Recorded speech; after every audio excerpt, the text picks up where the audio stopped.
Today's motorcycles and cars are equipped with a very efficient braking system. They are so efficient that your vehicle stops safely within a fraction of a second in the case of an emergency.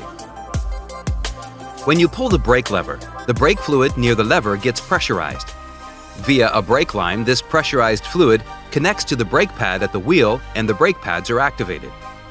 This braking system that you just saw was developed over the last 5 decades of research and practical experiences. Let's learn how engineers developed such an efficient braking system, or more specifically, let's learn the interesting physics behind disc brakes. You might be wondering how the small force produced by your hand on the brake lever is sufficient enough to stop a motorcycle wheel. Engineers achieved it by clever use of Pascal's law. When you move the lever, a small piston also moves. The piston is oil-filled, so the oil is pressurized. If you check carefully, you can see that this piston is connected to a big piston via a cable. In short, the big piston sits near to the brake pad, and the small piston sits near to the brake lever. According to Pascal's law, the pressure at both of the pistons should be equal. This means that the force you applied to the lever end will be multiplied many times at the brake pad end due to the difference in the area of the pistons.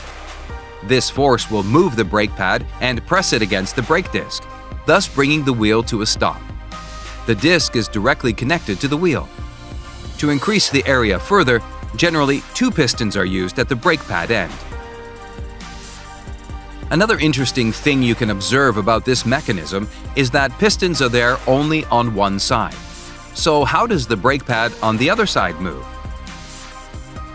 This is made possible due to a clever arrangement known as a floating caliper mechanism. It should be noted that the biggest part of this mechanism, the caliper, is not fixed. Rather, it is free to move linearly. A caliper support is fixed to the motorcycle. You can see how the caliper moves along this fixed part. This means, as the pressure builds up in the cylinder, the floating caliper will also move opposite to the piston's movement. The other brake shoe is directly attached to the floating caliper, so the braking action will happen from both the sides simultaneously.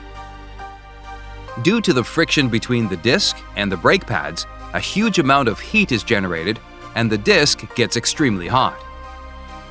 In motorcycles, the disc's temperature can be controlled because of the air circulation around it.